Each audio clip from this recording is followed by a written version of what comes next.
Jake's a proper troll as well, you know. I hate Did you hear what he said? He was like, "Yeah, I was going to give you 50 mil, but after that loss, I'll give you 10, 10K. 10K, that was it." Yeah. He is Can't a stand proper him at all. I don't really like it, no, but I found that funny. I thought that was like class trolling. Yeah, he needs to be put in his place. If you're not worth 50 mil, I'll give you 10K.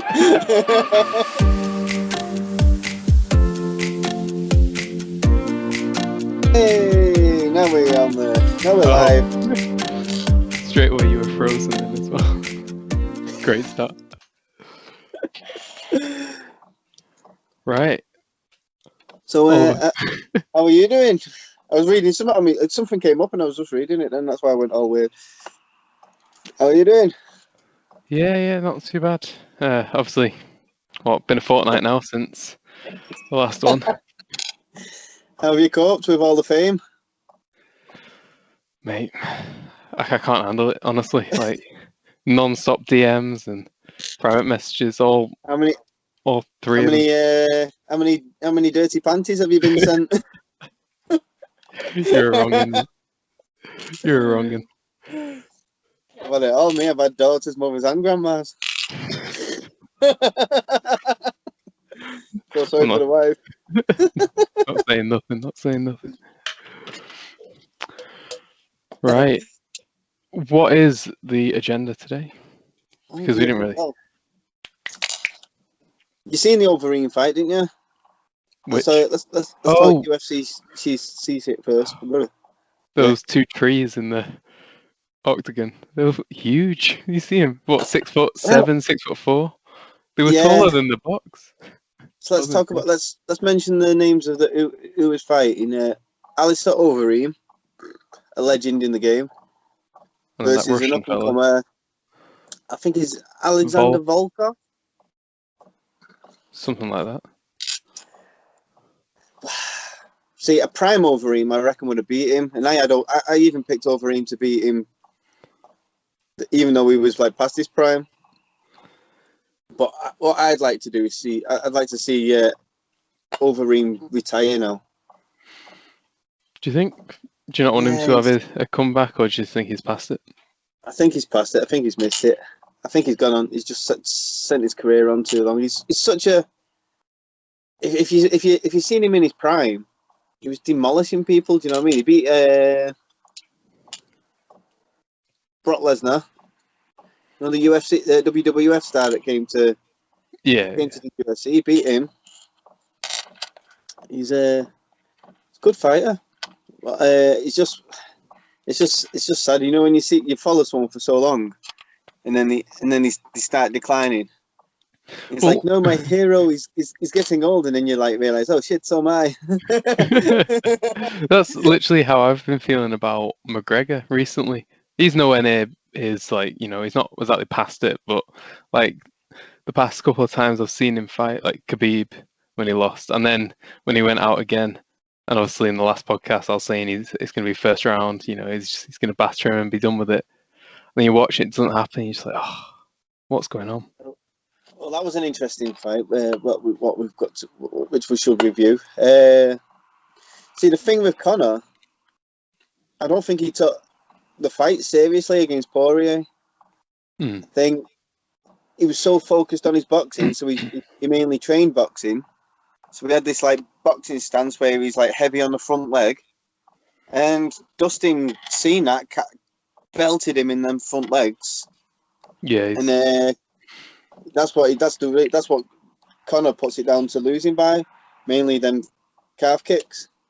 Do you know why he's going towards more of a boxing style? Yeah, he was going to fight Manny Pacquiao, so he was going to. So he was using Dustin Poirier as a precursor to the Pacquiao fight. You know, in his head, he's like, "Oh, I'll just practice with Dustin, and then carry on my boxing training and have a go with Pacquiao." Because what's his name? That Jake Paul. I think we spoke about the Pauls last time as well. He's calling him out for boxing. So I was wondering whether he was just doing a bit of that just for the fun of it. But then he's going to wipe the floor with Jake if he ever gets the chance to fight him. I mean, that's a given. See, Jake's a proper troll as well, you know. I Did hate you him. hear what he said? He was like, "Yeah, I was going to give you 50 mil, but after that loss, I'll give you 10, 10K. 10K. That was it." Yeah, 10K, 10K. Oh, He is can't a stand fucking. him at all. I don't really like him, no, but I found that funny. I thought that was like class trolling. Yeah, he needs to be put in 50 his mil. place, If doesn't you're he? not worth 50 mil, I'll give you 10K. Oh, Thing is, though, Conor doesn't need the money with his proper 12 no. whiskey, and everything is made already. He doesn't. He Yeah, doesn't. He's not doing it for the money, and that's. I have you heard what he said about his fight? His own reaction to his own fight. I might have done, but I don't recall now. What He's did he say? basically said like he's basically said, "Look, I was looking past Dustin. I weren't taking it as serious as what I should have. I deserved to lose because he wasn't training MMA. He was training mainly boxing, and I think that showed. To be fair, he got took down way too easy, but I think that's because he overextended. But he got took down way too easy. And if you watch the fight, it looks like Conor's getting the best of him because Dustin's like overreacting to his punches and stuff like that, trying to get out of the way. He's got it in his head. Yeah, Shit, if I take one of these punches, I'm going to get knocked out. But that fight was at 145 pounds. This fight was at 155 pounds, and Dustin can take punches better at 155. So I think the change happened when Conor released one of his signature lefts. Dustin took it and he was like, "Oh, he's not knocked me out." And then I think you saw Dustin's confidence pick up then, and I think it was just game over from then on. I think I was watching it throughout. Obviously, he sent me the fight in the morning, and as I was watching it, I was just thinking, so when's Conor going to win? When is he going to win? And watching it thinking he's battering him, he's going to win, he's all over him. And all of a sudden, you just see this like change going on in the fight. And as soon as Conor takes a hit, you see the, not fear, but like the realization in his face, like, it's like, I fucked up. And then that's it, it happens. I love.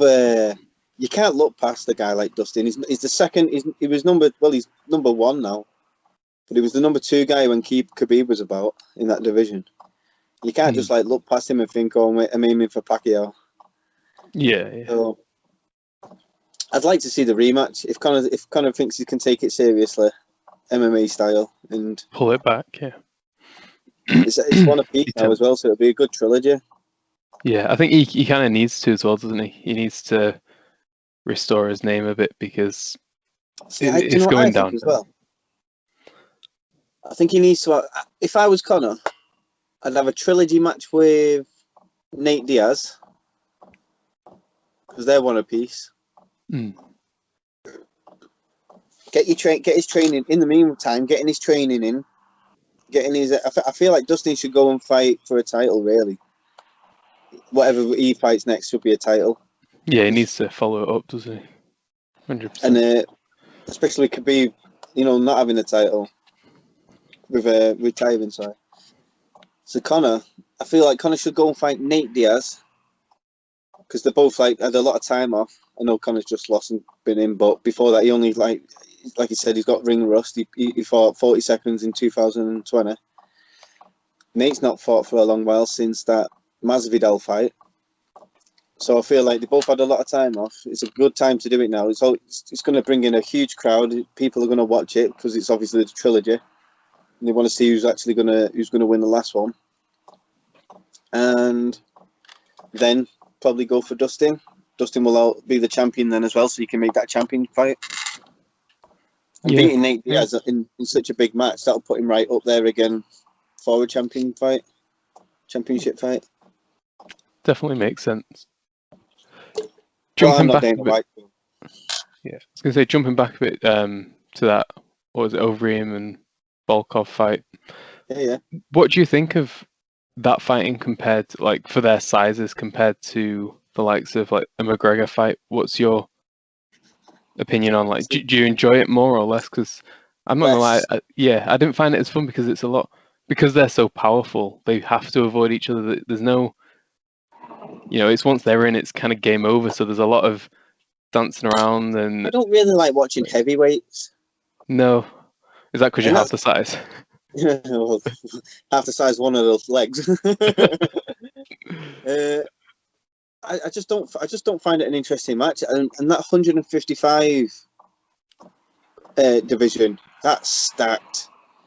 You've got so many good fighters in that division. That's arguably easily the best division. Do you know what I mean? Yeah, for sure. For skill and power and stuff. And I feel like the heavyweights, a lot of the heavyweights, not all of them obviously, but I feel like a lot of the heavyweights just rely on that power. They don't really have to build up as much skill because they know they can go in there and do a one bomb and win. Whereas I like watching the 125 division, especially with that Figueiredo coming up now. He's like, I think he's champion and doing really well. I'd like to see him match. Too much, to be fair. Do you know who Henry Cejudo is? No. Never heard of him. They don't get promoted as much because they don't. Dana doesn't like that 125-pound division as such. It doesn't bring in the most money, but I enjoy them because they've got to rely on skill. They can't go in and expect a one bomb knockout mainly because they're so small, because they're so light. And I like the 135-pound division. That's bantamweight, isn't it? 45 is good. You know, like your Max Holloways and that. Yeah. What Conor used to fight at, what Dustin used to fight at. That was a good division. And now, like, I think 155 though was just amazing. That's like the best division going. I think 155. That's where the action is at. Who was that guy that was doing like the standing submissions and stuff? Charles Oliveira. Yeah, what division is he? He's 155 as well. Yeah, that guy's good. His jiu-jitsu is phenomenal. The way he manhandled Tony Ferguson as well. Yeah, like that video he sent through is like on all of them. It's crazy. Every single one, every single on that video of all his submissions wins. He seems to take a hit first. Like he goes to, it looks like he's losing, and then that's almost how he wins. So he gives them an advantage and then just strips them of it, and then just embarrasses them. It's impressive. He is good. I'd hate to fight him anyway. He nearly snapped Tony Ferguson's arm. Yeah, he's ruthless. Do you know, nobody does that to Tony Ferguson. Tony Ferguson's was a badass, and then he lost his fight to Justin Gaethje, and now he's lost to Charles Oliveira. Yes, going downhill, isn't it? Makes you with him being 36 as well, and the damage he's took over his career, does make you wonder. No one can keep that kind of thing up forever, can they? No. It's sad. It's a bit sad to see actually, because he was like one of my favourites for ages, Tony. Yeah, I mean, I'm not gonna lie. Obviously, before talking to you about it, I've never really watched him that much, so I'm a bit indifferent about it. But obviously, seeing the pictures from his previous fights, watching his highlights and stuff. That meme going around with his seven last fights. Yeah, he's insane. He was fun to watch because he goes to war as well. Do you know what I mean? It's a fun fight to watch. He doesn't go in there and just beat his opponents. He takes a lot of damage as well. Yeah, and he's built his career on just outlasting them.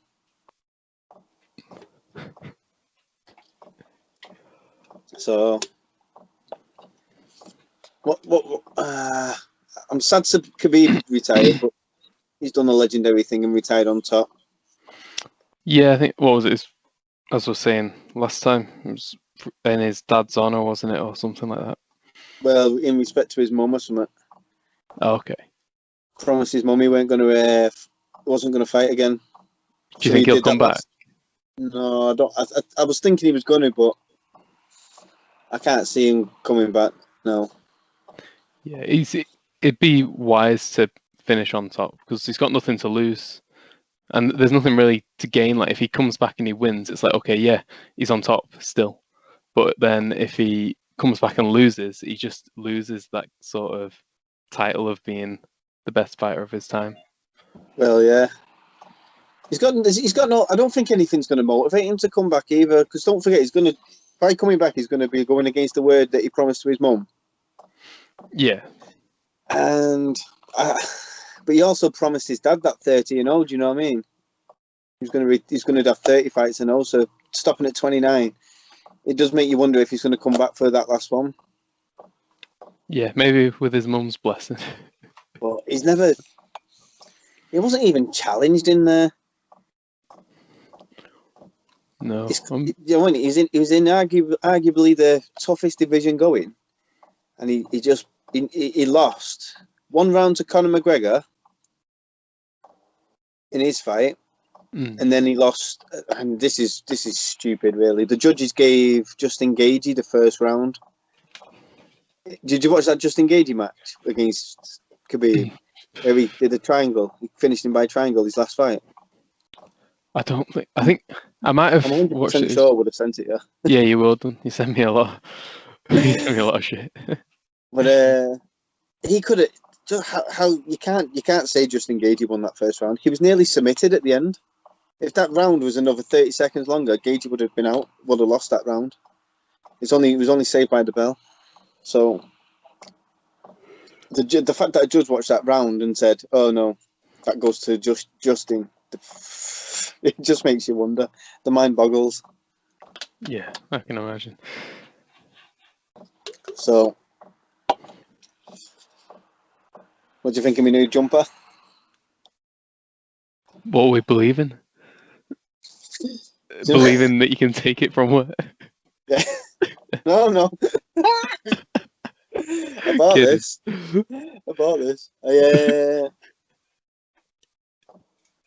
Where from? Where they're from? Only crappy place like Morrison's or something. Right, so yeah, it's not a supermarket one. The reason I got it though, it is the story behind it. I've got like matching pants as well. Got a full tracker. It's for a 13-year-old. It doesn't surprise me. And the whole set cost me like 18 quid. I think 13 to 14-year-old it says in the back. But Tarek's got the same. I got Tarek the same one because we're both in the same kids section.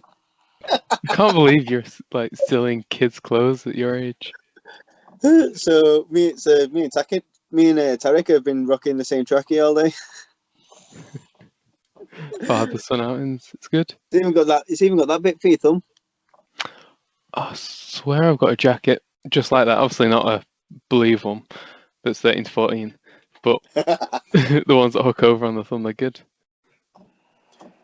So that was a good day shopping and getting being all far. Oh, I've had a good day with Tarek today actually. Took him to the park. I think I sent you the what else have I done with him? We had a game of dominoes in here. We woke up here this morning. Did he win? We only had 2 games. I won one, he won one, and Nan shouted us for tea. Did he do his signature finish? Yeah. He did, yeah. What did he say? Motherfucker. Can't wait for the day he does it in school. You're going to be getting called in. I know, yeah. Well, I've often thought, imagine I get called in because he's like beat somebody up or something. And I'd be like, oh, yeah, did he cover distance well? How's his reflexes? Did he counter anything? I mean, it's all fair game as long as he doesn't start it. I think because he's the smallest in his class, if history repeats itself, I feel like he's going to they'll try and target him and stuff, but I think in the long run it'll make him tougher. Yeah, I mean, school's not the same as it used to be. I think the bullying side, the fighting side, it's not as big anymore. All of them are all talk and stuff. You know, they act hard, but they're like little wet wipes. They're all wet wipes. I've got him in training anyway. Every when it's open, when we're not in lockdown. Yeah, I mean, you can obviously train him in the meantime anyway. Yeah, I always we always have like little mess about some wrestles and stuff, and I explain what I'm doing. Yeah, I always explain what I'm doing. I'm like, no, he's give the back up. Oh no, don't let me get that chin. Do you know what I mean? I always like explain what I'm doing so he knows. As soon as I say don't let me get that chin, He's straight down like that. Do you know what I mean? Not letting me get the chin, and he'll soon try and get my back and start trying to choke me. Oh, I've seen him do it when you ignore him. he's a little shit, isn't he? Yeah, just wait for the day when he's taller than you, and you go tell him to do something. He'll say, "No, you do it." Yeah, I'm going to be taking orders from him. He's going to beat me up.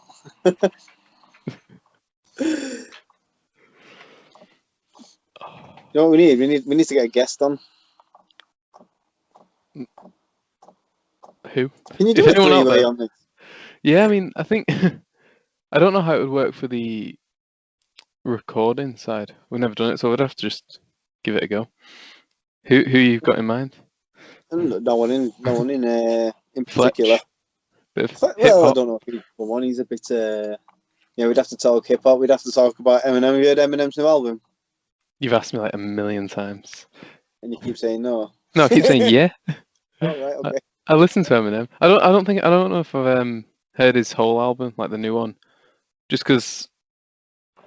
Well, I think you sent me a link on YouTube, and it's like 59 minutes of just all the music. And when it's like that, if I don't have 59 minutes worth of time to sit down and listen, I lose where I'm up to and stuff like that. So it's better if it's like on Spotify or I don't know, Amazon Music, something like that. Have you got the premium Spotify? Do you pay for the premium? Do I balls? No, neither do I. I'm an I only really apprentice. go on it for. I try listening to the album on Spotify, but it goes to like old songs and stuff as well, doesn't it? It doesn't just do that album that you want. That's my issue. I do Amazon Music as well because I've got Prime, so you get like there's no ads, so it's just like Spotify, but you don't have adverts. So if you've got Prime, you don't have to pay for Amazon Music. I think there is a paid version that's not included with the Prime. I'm not sure what you get because I use the Amazon Prime Music and it seems to do everything as I'd want it to. I don't even know if it's like a Prime specific or not, but all the music's on there. It's not quite as user friendly as Spotify, but it does the job. Well, I listen to a lot of podcasts on Spotify now. Yeah, we're not on there yet. It's only because Joe Rogan went over to there. Joe Rogan Experience. He went over to Spotify, so I thought, bloody hell, I'm going to have to follow him there now and work out how to work Spotify. What was he on before? He was like on anything. He was on like anything you can get a podcast on. So the Apple stuff. Yeah, he was on YouTube. And now he still does clips on YouTube, but he doesn't do his full show on YouTube. That might be us one day. It will.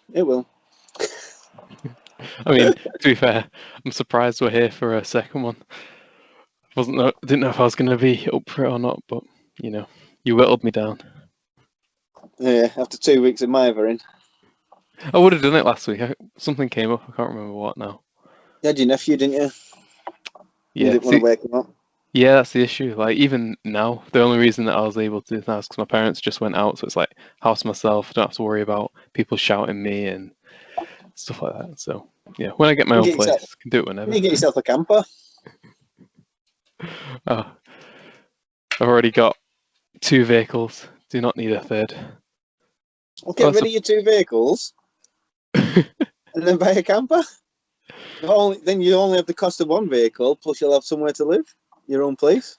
But I'm using one of my cars for work, for travel, claiming on fuel, because I'm making profits through that. I couldn't do that in a camper. There you go. Imagine that was your just 1 car. Imagine you was in this and you claim for fuel. What do you get, mile per gallon? I assume it's not great. It's not terrible though. To be fair, the Focus is about 35 on average. This is about I said this is about 30. Don't forget, it struggles to go above 50, so it's not like I'm going to be ragging it everywhere. Well, yeah, that's the other thing. I like to drive, at the speed limit. Yeah, I understand that, and that is a drawback. It's a definite drawback. But when you weigh up the pros and cons, I think, in my opinion, it's definitely worth. Yeah, I can agree that it's worthwhile for like what you've got it for as well. It works for you really well. But I had just the Focus for it was literally about a year, and then I couldn't help but just miss the Subaru, the the speed and the acceleration. It's not even to go driving like a knob or anything. It's just the fact that when you put your foot, no, it's not. It's just when you put your foot down, you want to go. So that's why I bought the RX-8, which is obviously in the garage. I've got a gearbox now. I went and bought second-hand gearbox because they were struggling. It's been in there since like before Christmas. They were struggling to get the internals. Yeah. So it was like they were going to refurb mine, get the internals that were knackered, but apparently it's just something you can't buy. So I went and got a second-hand one. I bought a new clutch for it. I'm taking it round there tomorrow because the Focus is going in for a service, and then hopefully I'll be getting both cars back either tomorrow or like Tuesday time. See, I think back to the amount of money I've wasted on cars. But it's worth it though, isn't it? They're good fun. Well, I'm glad I had the experience, but I wouldn't go back to it. It's not. I don't think. I wouldn't say it was worth it. No. Different people, aren't we? Though. When I had me Jag in that, and then which had 400 brake horsepower and stuff like that. That was next level. And 410 pounds of torque. You just like slightly touch it, and it didn't matter. You could pull up in the wrong lane. You know, if the lane you wanted had a lot of cars in it, yeah, pull up in that lane, and like it didn't matter what was at the side of you. And just go, and then you just pull back into your lane when you're like a mile ahead of them already. Yeah, it was so quick off the start as well. It wasn't just fast at going. It was like it's 0 to 10 mile an hour or 0 to 20 mile an hour. It was just so quick. Yeah, and obviously automatic, so you don't even need to worry about changing the gears. It's just foot down. It does all the adjustments and grip and stuff. Like a bloody go-kart. How much was it when you got it? Which? I don't know, around 10 grand or something, 10 grand, something like that. Oh, so it was you paid a fair. Did you buy that outright as well, or did you? Yeah. I can't. I've never had finance for it like that. Oh, well, fair enough. What Jag was it? I'm curious. You know S-type. What? Yeah. It was like. Bear with me. I've not had it for ages. I'm sure it was like a 4.2 S-type 400 brake horsepower V8 Jag, supercharged Jag. Yeah. Do you remember the year? 02. 02. I want to see what it looks like. It's nice. It looks the part. Looks like proper gangster. I'm just the picture I've got here. Is it the one that's got like the four, like obviously headlights and side lights and stuff, but it's like the separate circles? Yeah, separate circle lights and that like oval grille. Yeah, I've got it up here. They based it off the Mark II. Yeah. Would you get it again if you had the money? Obviously. Yes. If I had stupid amounts of money to blow, because don't forget it was a lot. It was like £400 a month on fuel. Yeah, it's honestly so ridiculous, isn't it? What were you doing for a job then? It's like some shitty salesman. That's pretty much it. I was some shitty salesman. Cocaine. What sort of salesman job have you got to be splashing out 10k cash on a car and? Well, don't forget, I've always all my life, even from a kid, been able to save money. I hate spending money. So even when I was getting like 50p off my mum for doing the dishes, I'd save it, and then next thing you know, I've got like 30-40 quid. That's a lot of dishes. Well, do you know, if you get 50p a day for doing dishes? Yeah, I mean, I guess it adds up. We're talking like when you're in your teens, aren't we? No. Well, no, I'm talking younger. Okay. God, I just made sure you weren't talking when you're like 22 or something. Like, oh, thanks, Mum, 50p. I'm gonna go buy a Jag.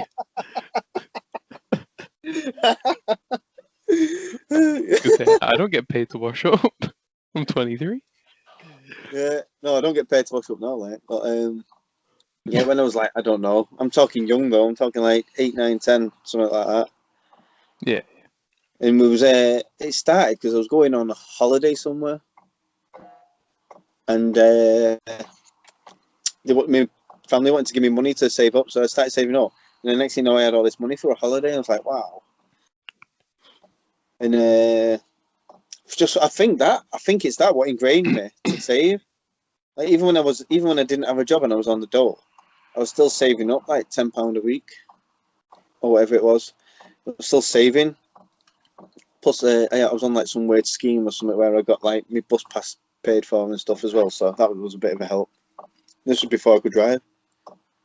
Yeah, that's fair. I was very similar with money. I think the issue with me now is because I can save a decent amount, especially with lockdown, like I spend nothing.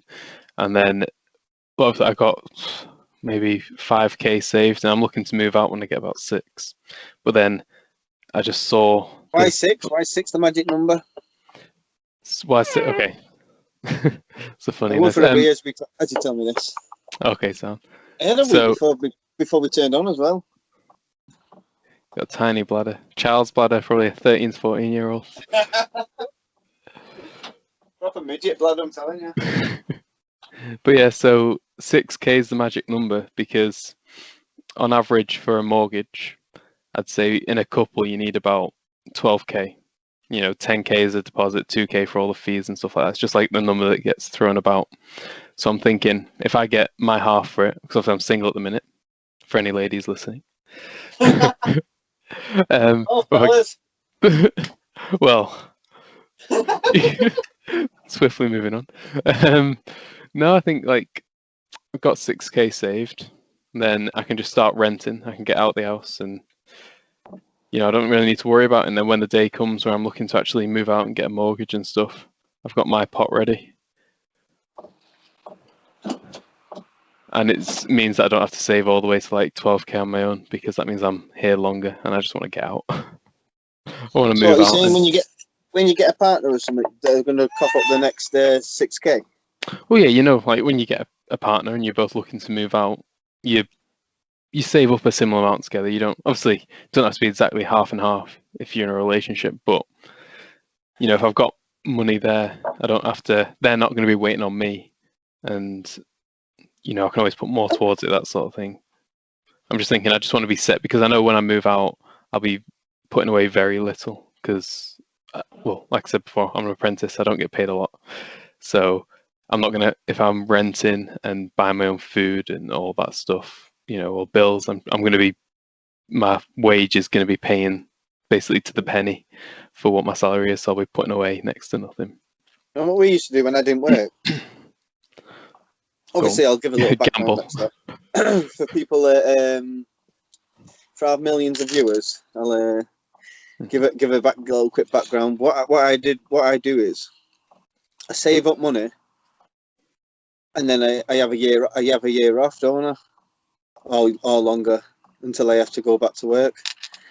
And in my last one, when I was having I call them like little mini retirements, because I don't think you should work all your life and be tied down to a job all your life, giving away 5 days at least a week of your life, and it's energy as well. It's not just time you're giving away. You're knackered when you get home, sure, and stuff. And I don't think you should give away that much of your life for when you finally, like, what is the retirement age now? 65. Yeah, it's probably going to be more by the time we're retiring. Probably going to be 70 by the time we retire, and then you get to enjoy your freedom of life. When all your joints are seized and you can hardly walk around. Yeah, no, it's such a valid point. But so what I think to do is I live modestly. Like, I got me van and stuff, and save up. Because if you can live on 50% of your wage, then all you got to do is work a year, have a year off. Work a year, have a year off. And you can enjoy your life while you're young, vibrant, and full of energy. Yeah, I think the only downside to that is the type of jobs you can get. I know a job's a job, but if you're passionate about something, and like, for example, my career, civil engineers, you can't just drop in and out of it. A lot of it's based on your history. Like, if I want to go pick up a civil engineering job, the first thing they're going to look into is what my experience is like. And if it's just a year at this company, a year at this one, a year at this one, it's just a bit spread out. And obviously they're looking for people who are consistent with the jobs, and that's a massive factor. Whereas the likes of the jobs you're picking up, it's, like what Gulliver's World, a theme park place, they're not going to be as bothered about long term because they take on students all the time. Or, van deliveries, there's the sort of jobs that you're easily like replaced. Like, there's an abundance of people wanting to do it, so it works well for you. because you can pick those sorts of jobs up. But then, you know, I think this kind of jobs I'd be going for are ones for longevity and pensions, and you know, that's your downside, is that you're never going to build a pension as you go in. I am still building a pension. Yeah. Oh, is it still? I still have to pay into it. Yeah, that's fair then. But then if you're taking half your life away, if given half a chance, I'd rather have the money now. So you can invest. Then, yeah, but by then I'm pretty sure I'd have ways of making money without actually working. Yeah, but then that's your gamble, isn't it? You're hoping that's the case. Well, it's not hoping, I'm working towards it. Yeah, exactly. But yeah. It's how you view it, isn't it? But the other thing is, if you're working for half the time, let's say the average working life is 50 years, so you start at, just call it like, you know, 20 to 70 or whatever. It's around that. So 50 years of working, you're only going to be getting a pension save for 25 if you to do a year on, year off. That's half the amount, and that's half the amount of interest and that sort of thing. Sorry. So you're not going to have enough to sustain yourself after. Obviously you get state pension, but if you don't get those things in place, you know, if you don't become a successful millionaire podcaster, then that's not nothing for me, that. What, being a successful millionaire? Not becoming one. I mean, determination's the first step, isn't it? You know, if you don't give up, you can never fail, as the saying goes. I think, right, I've got to look for you to do something 5 days a week, 8 hours a day, and put all that 8 hours of energy into something. You've got to love it. You have got to love it. Well, if it pays, you know. Yeah, but it's got to be more than money. It's a bit different for you. And the reason I say this is because you haven't got any major responsibilities, have you?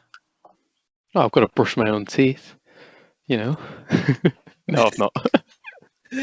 But I've got family, I've got a kid, and I'm a father. So shouldn't we be the other way around then? I'm the one with no responsibilities who could quite easily take a year out of work. You're the one that has to keep a family running.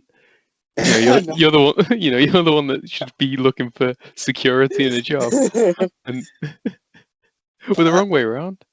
Really, yeah. But we are and we're not, because you've got all the time in the world to work and nothing to feel guilty about while you're at work. I go to work, I feel guilty that I'm not spending time with my son, especially now during lockdown. Yeah, I mean, this is an anomaly though, isn't it? Because in normal circumstances, he'd be at school 5 days a week, and therefore you would have, if you were working at the same time, you know, become a teacher. You can work at the same time that he's learning.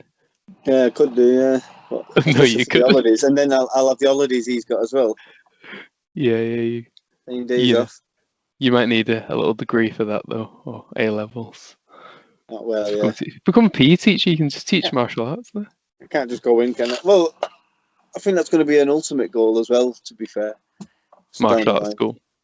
Right, yeah, try and teach martial arts and get paid. Yeah. Also, I'll be I didn't tell you, did I? I don't know if I told you or not. Well, I've got a friend that's going to be. He's running, like, you know, an online thing, and he wants me to. He's asked me if I'll teach 5 classes, half-hour classes a week. Is this the St. Helens Jiu-Jitsu? Yeah. I think I saw the post on their Instagram because I think I follow him. He had like a Zoom call going on or something. Well, what he's doing is he's getting subscribers to his online thing. Yeah. And what he's going to do is an half-hour class a day for 5 days, and then he'll give me like 20 quid a class, obviously £100 a week, to run them classes for him. So he's making money anyway. Yeah. And then it benefits me because. I mean, I wouldn't say no to £100 a week. You know, that's good. Half-hour thing. So like when I quit my job, I'm gonna be going into that. Do you know what I mean? Yeah. So would you be doing that every day though? Is he needing someone to do a class every day? Well, 5 days a week. he mentioned. Adam mentioned. It's not bad money, that, really, for like a half an hour a day sort of thing. While we're here, let's give him a quick plug. Sing Tillings Martial Arts and Fitness Studio. My laptop keeps trying to ring me for logging into my work Skype because it's all linked up to the same one, so they're like trying to do security checks to make sure I am who I am. So I have to keep ending it. You see, in that way, it's saying as if my computer, a robot, is asking me if I'm a fucking robot. So when it actually asks a robot, it's just two robots having a conversation. Is that there? Yeah. Cheeky bastards. Straying off of it. So what, you'll be making about just over 5k a year from doing that? Yeah, that's obviously it's not hard maths really. It's just 100 times 52, but it's not bad money for additional income on like half an hour a day, because who can't spare half an hour just to jump on a video, as long as you've got no commitment. Just time me down a bit though, because I'll be tied to his gym unless I can do like a body weight something, while I'm out and about in my travels. Oh, do you have to head over to there to record it and stuff? Or I don't think I'd have to. If all I'd need is a mat, really. Yeah, I mean, to be fair, no one at home is going to have a dojo or whatever it is you'd call it. So you may as well do it in a home setting, because then you know that everyone can do it. Because if you're, throwing yourself, rolling around the room, they're not going to be able to do that. It'd have to be outside my camper van, wouldn't it, somewhere? And I'd just set my phone camera up or something, or be a bit chilly. Well, it would, but I'm talking summer. Oh, okay. Oh, so it's not looking to start anytime soon? No, not immediately. Well, I'll let him know when I quit my job, and I'm only going to quit my job when I've got like at least 2 years worth of money saved up. Okay, but what about if the pandemic's over by the summer? Will he still need online classes anyway? Yeah, it's gonna be an ongoing thing for him, he said. Okay. Hopefully people still want to attend, because I know everyone's going to be itching to get back out and get back into the dojo. There's that, and then there's also the fact that people are going to be skeptical. You'll get your hardcorers that are itching to get back, but then you get the people on the fence like, oh, is it worth me getting sick? Because I still don't think it's going to go back to absolute normal. No, I think masks are going to go away. No, I think stuff like public transport, it may go down to a suggestion like, please wear a mask, but you don't have to, sort of thing. I think people might just anyway, and like in shops and stuff like that. I can't see everyone just going straight back to normal, reaching over each other in the shops. So to be fair, they do that now. It's so frustrating. Or you get people hovering like this far away from you. But start coughing, they soon move away. To be fair, I think like wearing masks and stuff in shops, it almost makes people want to stand closer to you, or not want to, but they don't feel the need to be as distant. They see, oh, he's got a mask on, I'm wearing a mask, so social distance can go out the window. But can't wait for the vaccine to get about, then we'll all be back to normal. You're taking it, yeah. I mean, if it comes around and someone's saying, do you want it? I'm probably not going to say no. But then I'm not going to be going out of my way to get it, because I think if everyone that's around me has it anyway, then it's only put myself at risk. And I think obviously I'm in a lower risk bracket for it being, fatal for a start. Obviously, like, death's the worst outcome, but it being like bad on me, I don't think it'd be that bad. I'm fairly healthy, I like to think. I think the likes of me and you would be ill for like a day or so, 2 days. Yeah, and then it's just the recovery time. Obviously, it's quite bad, like breathlessness and stuff like that. It does affect people our age quite bad. Taste, smell goes. And you just all around just don't want to move that much. But like there's so many people that don't even realise they've got it. Yeah, so it depends on how your body reacts. But then obviously you can still spread it, which is where the vaccine will come in helpful for the people it would affect more. I think the healthier you are, the less it affects you. To be fair, I probably should get it then, because every time I get the flu or something, it affects me so much worse than it should. I'm just a big baby. Well, that's what I'm like. I get knocked out by the flu, but I think by COVID and stuff like that, I don't think it's going to be a big of an issue. This is what does my head in. Like they were shutting all the schools down and stuff like that to protect the kids or whatever. It's not for the kids, is it? Go on. It's for it's like the kids going in. It's like a mass breeding ground for it. It's all going to spread between all the kids, because kids didn't don't actually social spread distance that much in the schools, though, did it?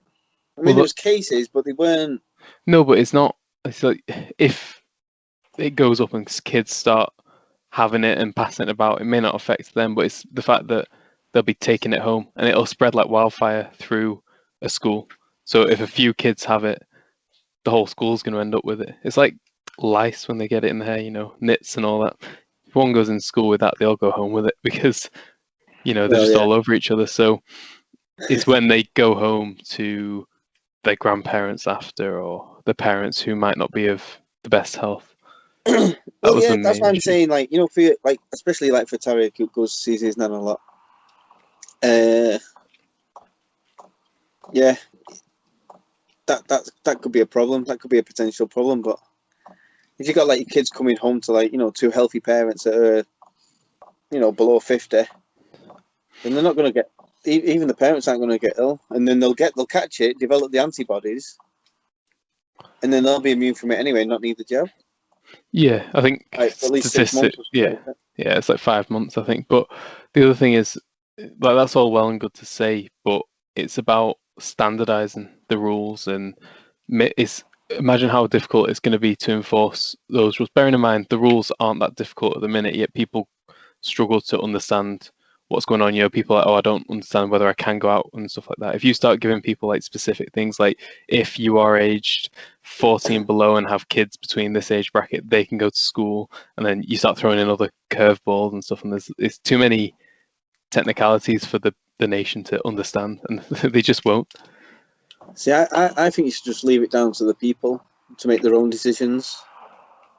Yeah, but we've seen how that goes.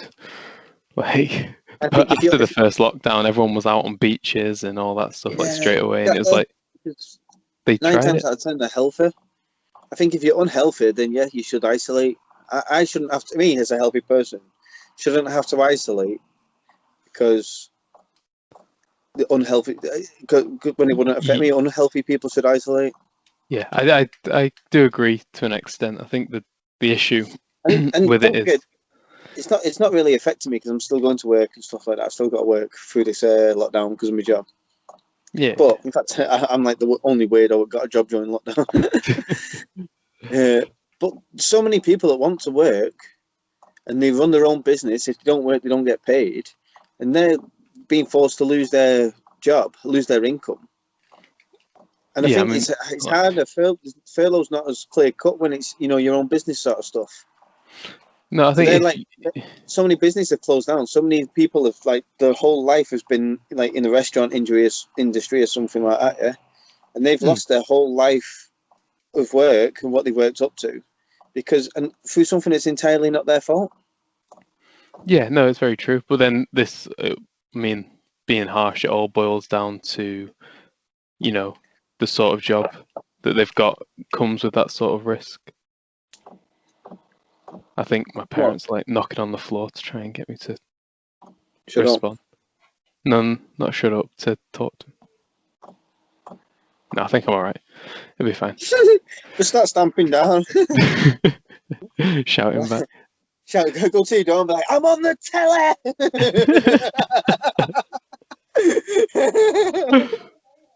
I'm on YouTube!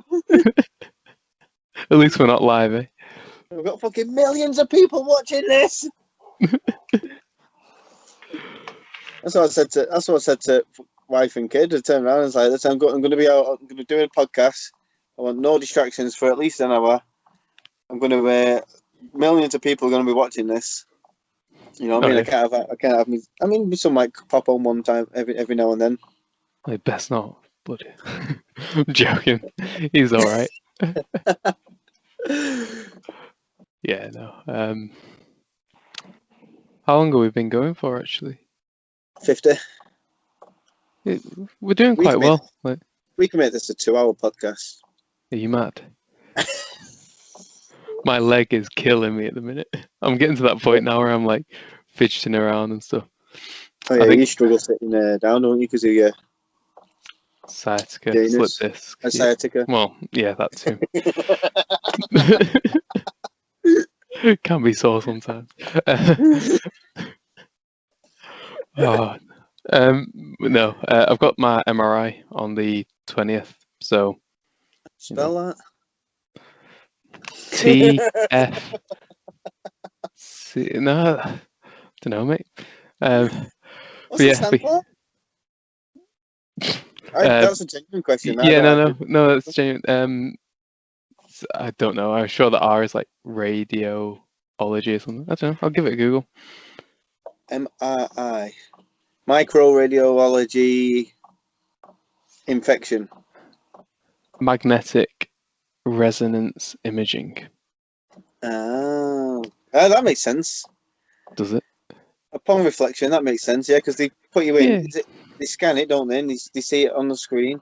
They put you in that circle thing that in films people get scared of for some reason. But it's a type of scan that uses a strong magnetic field and radio waves to produce detailed images of the inside of the body. That's wrote really poorly for the NHS. Where did they scan? Where are they scanning on you? Hips sort of area. Like, you know, my lower back basically, because they think that the bottom disc is herniated, so it's like split and it's pressing on the nerve and then it's just sending all the pain down the leg. I'm hoping that that's not the case, because they're talking like, you know, because it's been since like April, they're saying like surgery could be coming around the corner and certain surgeries will be fusing the bottom two parts of the spine together. That's what they'll do, yeah. Yeah, and if they do that, it's like I'll never kick above my waist again if I want to go back into martial arts. So can't you just do yoga and fuck it off? Well, see, I've been doing like walking daily for work, and I've been doing it. I went like yesterday. I was out for like an hour 45, did 12k steps, 9 kilometers. I've seen your steps. What you sent me, you said you did quite a lot, didn't you? Didn't you do 20,000 steps or something in one day? Yeah, well, I think the past 17 or something, was it? 3 days. Yeah, I did 20 on Thursday, 17 Friday. Yesterday I did 12. I'm probably going to try and get out. That's well above the average. That I think the average is 10,000, isn't it? Yeah, well, they say you should get 10,000. The amount you'll actually do in a day is probably close to like 3 or 4 with lockdown, if that. But yeah, my phone's got it on automatically, and my phone tells me I do like 10,000 steps or something. Where are you going? How are you doing? Well, I'm always in and out my van and stuff, and jumping about and whatever. And yeah, when I had you used to tell me, you know, when I had the Apple Watch. Oh yeah, that counts. That used to tell me that I wanked 10,000 steps. I don't know why I didn't see that one coming. No, but the walk-ins, like literally, it takes all the pain away. I'll leave the house limping. I'll come back.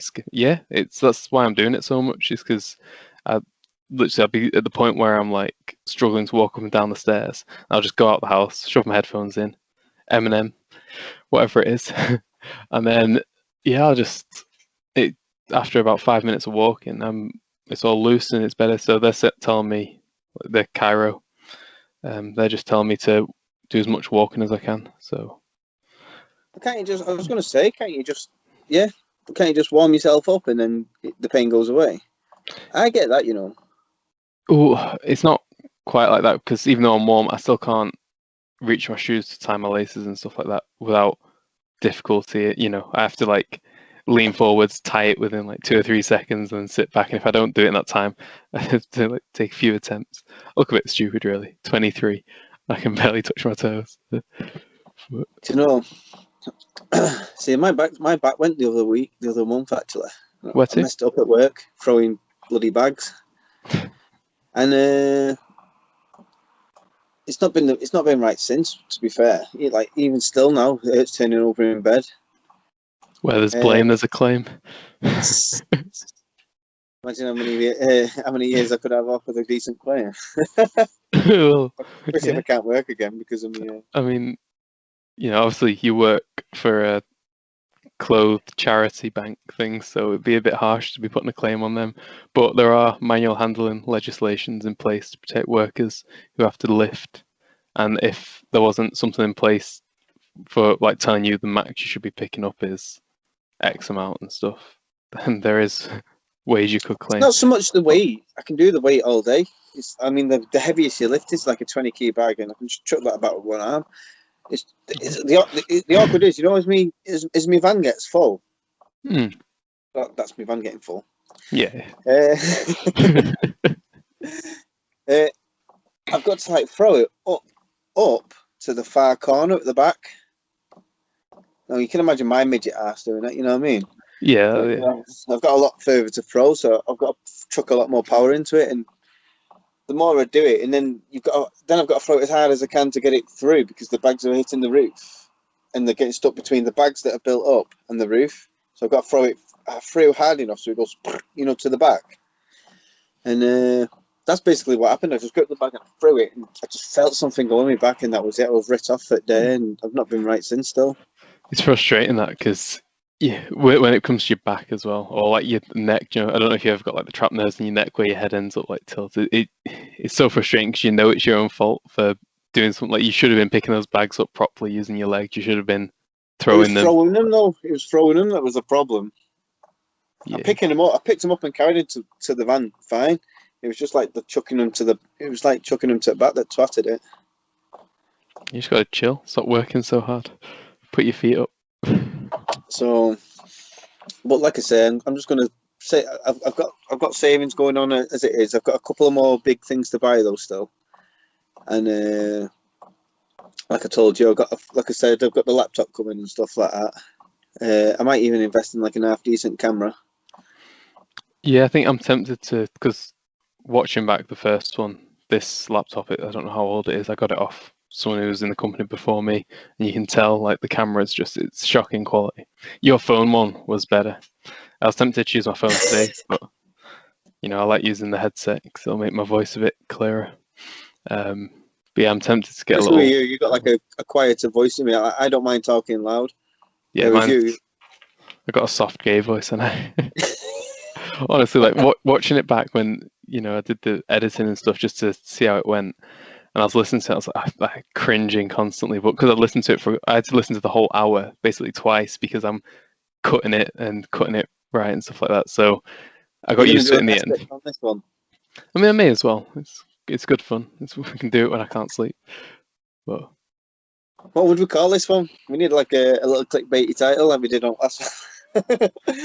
Nathan calls off Max Holloway too. Last one was a bit of a banger because, you know, we spoke about juicy stuff, and there's quite a lot of conflict in views. Obviously, going back as a bit of a disclaimer for the other one, I do. Max is, you know, he's a good fighter. You can tell 100%. But where's the fun in just agreeing? Well, yeah, he's such a good fighter, Max Holloway, and he's such a likable person as well. Like if you just watch his fights, you can turn around and be like, well, he's quite arrogant. He's, you know, because he's not taking the fight seriously and he's dodging punches while talking to the commentators.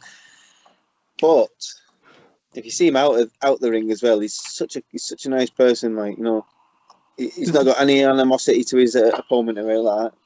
He's not like I like to see that, you know, like you see a lot of bad blood between fighters and stuff, but I like it when they can go and, you know, beat the shit out of each other and then at the end still shake hands. So obviously they need to have a degree of like not hatred, but, you know, they need to feel something against the person that they're fighting. They need to be in the right mindset. But if they can touch gloves at the end, and, you know, it makes the sport a better sport to watch. Even old Conor used to, you know, have all that shit talk build up, and then he'd get to the end of it, and he'd be like, you know, the most humblest person ever. He never carried it on. No. I think It just did the shit talking for the build up and probably to get all the well, it views and brings in the whatever. money, doesn't it? Yeah. I mean, Does. Makes me yeah. wanna At the watch end it. of the day, it's like it is a money-making thing. They're all there to make money, and obviously it's entertainment. And it, like, think about what wrestling. I don't think wrestling's as big now, or I never hear of it as much. But wrestling's all fake. Yet you saw fans screaming in the, in the crowds and stuff because they want someone to win. But it's all set up.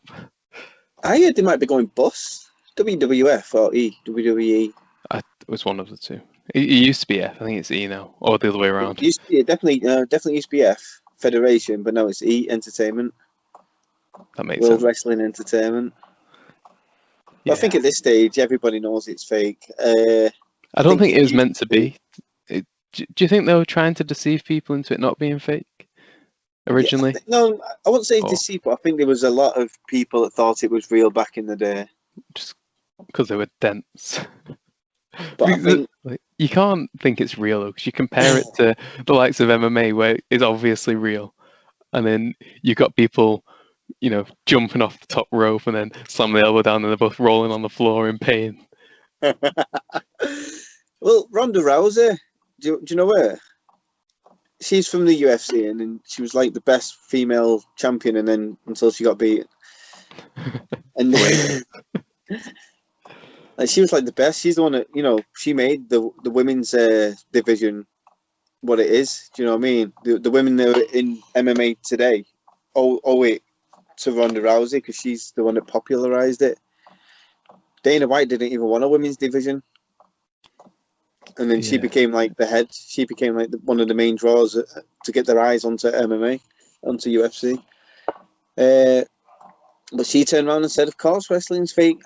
She says, "Do you think I could go out and do a real fight every single week?" Do you know what I mean? Yeah. I used to do UFC and fight like every 3 months. Do you really think I could turn around and go and fight every Saturday? I think people underestimate the recovery and the build up to a fight, how strict they have to be in the training and stuff like that, and no one could keep that up. And making weight. Yeah. They don't walk. They weigh like Conor McGregor weighs 155 pounds for about an hour. Just for that weigh-in. Just for that weigh-in, and then he starts drinking water. It's all water weight what he loses, and then he'll start drinking water and stuff, and he'll weigh something completely different on the day. Yeah, I think that's something that's quite. I was going to say it's unfair that they can weigh in and then go ahead and put the weight back on and such, but then they're both doing it, so. So it is fair. Yeah. My only thing is it's a dangerous thing. Do you know what I mean? It all becomes about who dares lose the most weight via water. But the way you lose water weight, from my understanding, very limited. You drink more, don't you? The more water you take in, the more your body will let out, that sort of thing. Yeah, and then they do a mix of, what is it like? Sauna. So you're getting really hot, staying under their covers, just everything, sweating it all out. And then, so they have the weigh in, and then they go back to normal. And they want to bulk up as much as they can, as fast as they can, ready to. Yeah. Well, they have like a day to bulk up. They put it all back on, don't they? It's dangerous. It's a dangerous thing. They shouldn't. You shouldn't deplete your body's water system that much. And I think they have one about doing hydro tests, so you can't do it as much, which I think is good. Oh, really? I've never heard of that. But they're going to do hydration tests. Make sure you're at a certain point. I think it's fair because as long as both fighters are doing the same thing, I mean, so they're fighting to get down to a certain weight, but instead they should just both fight at the weight that they actually are. Like that's how it would have been originally, the way it should have been. But then obviously fighters started to find the ways of getting them down in a class to get that advantage. Finding the loopholes in that, wasn't it? Yeah, but then obviously now everyone knows it's fair game. It becomes pointless to do, but then you have to do it at the same time because if you don't, then you're going to be fighting people who can be like 10 kg heavier than you. Exactly. And in the game of millimeters, every millimeter counts, and every little advantage you can do counts. 100%. Yeah. So, what's the word? The slight edge. Anything you can do to get the slight edge, the slightest edge. Eat your greens. If you're going against people that are not eating greens, you've got like the slightest edge. Smoking. Do you know what I mean? assume no fighters smoke, do they? Well, yeah, you'd be surprised. A lot of them smoke weed. Really? I wouldn't have expected. I thought like Nate Diaz it. Go on. I was just gonna say I would have thought they'd be like athletes, tip-top condition, bodies a temple and all that. No. Nate Diaz, he's a big weed smoker. Him and his brother Nick Diaz. They're like proper. Where are they from? America. I was gonna say, if it's California. How does it work with like legality? Because obviously, most places it's illegal to smoke. I'm not going to get into our views on whether it should or shouldn't be today, because we're about an hour in. Maybe next time. But how can they tell people publicly that they do it without having repercussions from law enforcement? Because it depends where you are, doesn't it? And yeah, have you seen the video of Snoop Dogg with weed, where he's like at a photo shoot and he's puffing on it? He passes it to the police officer. I don't know if it's true, if it's an actual police officer. I'll send you the video after. Yeah, but some people just have that much money they can get away with it. Yeah, but then it's the fact that the police officer just goes, grabs it and has a puff as well. Well, don't forget, a lot of police smoke weed. It's just that they're above the law. Well, I mean, he just making a statement without no. back it up. It is my thing, and I've witnessed this. Not in this context, but in a different context. But I've witnessed this, right? If you, and I won't get into what the context I've witnessed it in, but let's set an example. Me and your work friends, yeah. We are. No, we're both podcasters, yeah. Oh yeah, we're both famous podcasters. Yeah. Go on. If let's say we're not famous podcasters. Let's say we both smoke weed. Let's say we're both officers. Yeah. And you smoke weed. Mm-hmm. I'm not going to arrest you for smoking weed because you're my friend and I work with you every day. Why not? And that's the situation that they're in. They're not going to arrest their friends, are they? Especially if they work with them every day. I mean, they should. I'm not saying they shouldn't. I'm saying they're not going to but they should. Yeah, I mean, police the law's the law. Like, why should you get away with smoking weed and the average Joe go to prison for it? Yeah, no, I can agree with that. I think obviously when they become a police officer, they sign away the fact that they're gonna. I don't even know what the word. You hear them all the time talking about it for the American videos and stuff. Signing something to say that they're going to uphold the law, or in their case, the constitutional rights and all that stuff. By law, if a police, I think in America, by law, you might have to Google this to fact check it. They don't have to. If a copper murders someone, they don't have to report it. I'm not even going to Google that. What are you talking about? I've heard this just recently. I don't know if it's reported or whatever, but if a police officer, is it reported or something? I don't know if it's reported or something else similar that I'm thinking of. Wait, when we're talking murder, are we talking on or off the job for a start? On the job. On the job. What do you mean they don't have to? If it doesn't go to like. You're saying if they shoot someone who, I don't know, reaches. What do you mean they don't? What are you talking about? Yeah, I see what you're saying. Yeah, that could be like I imagine that being a loophole. Yeah. But I mean, no. When we say report, a report is a document that it's like an investigation they have to fill out with witnesses, testimonies and stuff like that. All of it will be part of it. They can't just go around popping people off on the streets and go, oh no, we'll just get the family. I'm sure there's like a law that protects them if they do. In America. Maybe. Then again, right, yeah. I mean, I'm a dummy. Don't even acknowledge that because there's a 100%. Well, there's a 90% chance I could be just making it up.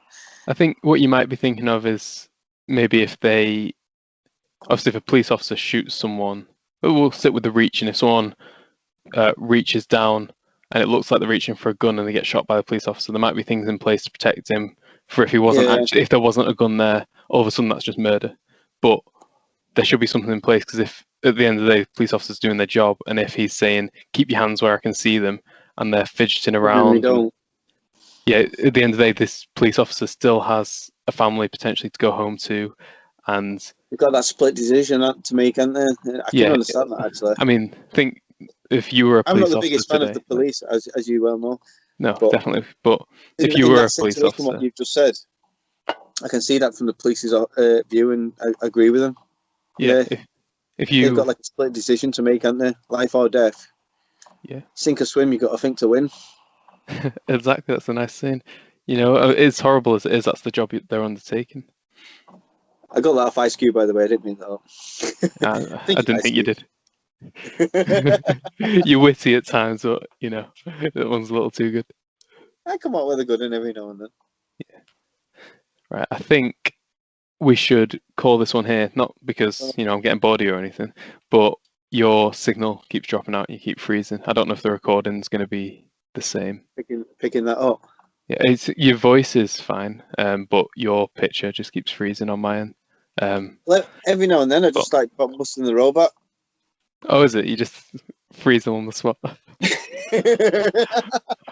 And then just talking with your mouth closed as well. You're the miming. Yeah. Get your dummy out. Yeah, we'll wrap this up. We've been over an hour now. We only promised the fans an hour, didn't we? So. Oh yeah. All 2 comments we got complaining about my comments. Sorry. Do you know? Do you know what? We don't even know what the next fights are, do we? Well, I wouldn't, even if there were fights, to know. Who do you reckon Dustin's fight next then? Dave. I don't know. Well, you got like in his division, you got the top 4, haven't you? You got like the top 4 or 5. You got Justin Gage, yeah. Yeah. Because whoever he fights for, it's got to be like for the title, really. So you got Justin Gage, yeah. You got a trilogy with Conor. You got Charles Oliveira, submission dude. I want him to fight him. Just because I want to see him fight again. You got Chandler. Is it Chandler? Michael Chandler. The new guy has just beat Dan Hooker. Knocked him out. Did I send you that one? I don't think you did. That was well, he's basically retired, Dan Hooker. Dan Hooker says he's not going to fight again, I think. Was it that bad? Well, I think he's lost vision in one eye or something. 40%. I don't know if it's because of that. Oh, you might have sent me that one then, actually. He's lost like 40% of his vision in one eye. So, and then next thing, I don't know if he did it. I'm pretty sure he did it before the fight.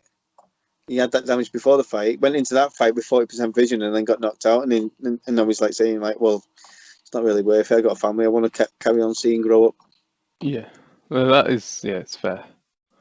You know, you can't fight unless you can see, unless you're the daredevil. You know. I think that was the do you know Michael Bisping, British fighter?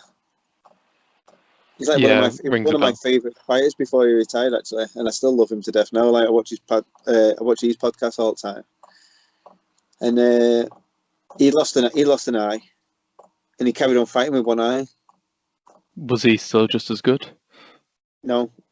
Did he just get battered? No. He won the title. That's when he won the title with one eye.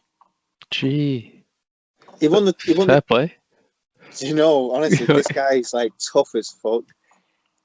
Yeah, I think he's got the most comebacks, you know, like coming from being down. Yeah. I think he's got like he's got like a record for coming back or something, I think. I read his book, and I'm sure it mentioned something like that. Yeah, I was just trying to find a picture of him with like Michael Bisping. You know how to spell Michael, don't you? And then you got I found pictures of him putting in his fake eye. I was just thinking like all these pictures, he's got 2 eyes, but then obviously he's gonna have a fake one put in. Yeah. And then like, you know, the shit talking, he used to do a lot of shit talking, and then everyone would just reply with like, you know, his one eye and give him shit over his eye. Yeah, it's pointless, isn't it? Do you know why we got it? Do you know why we got it as well? He's never took steroids or any performance enhancer in his life, yeah. Mm. And he went against the known steroid, and they got steroid. I think it's Belfort, something like that. Vitor Belfort, I think. I'm not pronouncing. I might not be pronouncing any of that right. And he basically kicked him, shattered his eye. Oh, did he shatter his eye? But anyway, he started seeing flashes, and he started seeing his hand disappearing in front of his face. And what he didn't know is he had a detached retina. And by the time he got it all, like, seen to and stuff like that, he's fucking... They couldn't save it, and it wasn't a great success. And the reason he retired was he started seeing it with his good eye, and he didn't want to go blind. Otherwise, he'd still be fighting out with one eye. Yeah, I mean, talk about commitment to the sport.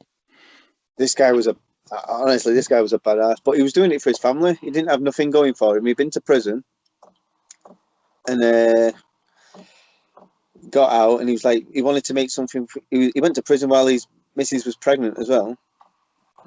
Seriously? Honestly, you want to read his book, or at least listen to it on something. If you got Audible, try and find the audio version. That's what I did. And like his book's a really, really good book. Quitters Never Win, it's called.